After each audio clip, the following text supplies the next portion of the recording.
Admiral states, "It would have been mindful and merciful if I had been killed." Yeoman First Class Leonard Webb rushes to get his wife and child to the car. This is his story. "When we're almost in the car, my wife says, 'The baby doesn't have any diapers. Get some.'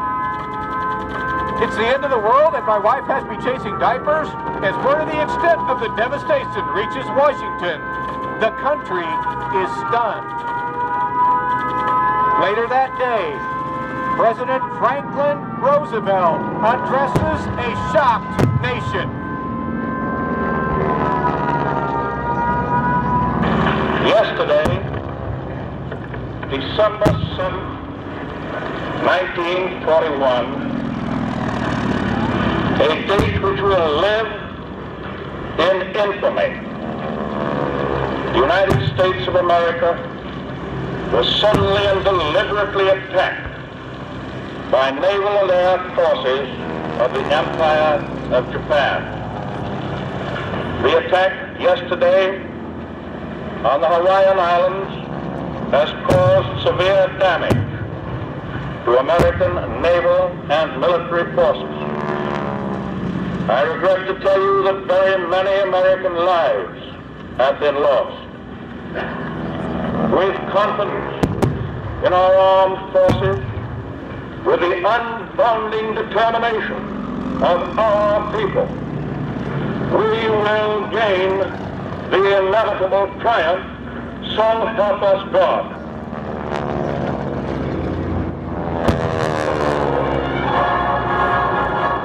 At 10 o'clock, the last of the strike force makes its way back to the waiting carriers, and the Japanese ships begin the long journey back to Japan. The attack lasted only 120 minutes, but American bases lay in ruins, smoke billowing up from the devastation. 8 battleships, 3 cruisers, 3 destroyers, and 4 auxiliary ships, 18 ships in all, lay foundering in the oil-covered waters of Pearl Harbor. More than 350 aircraft stand broken or completely destroyed. In reality, America's Pacific Fleet has simply ceased to exist. But most horrific, 3,500 Americans lay dead or wounded in what remains of Pearl Harbor and Hickam Air Force Base. The Japanese lost 29 planes and less than 200 men. The Army and Navy spend the rest of the day attending to the wounded and putting out fires. The Arizona alone burns for 3 days. Yes, President Roosevelt issued a call to arms, and America listened. No one expected the surprise attack that fateful day. America was not ready for war, but America responded.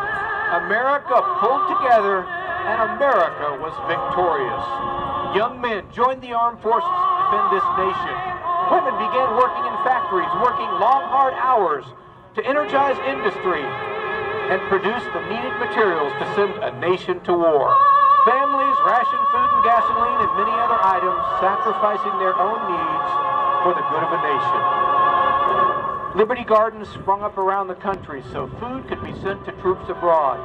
An entire nation refused to give in, refused to quit, refused to allow democracy to be destroyed. This nation,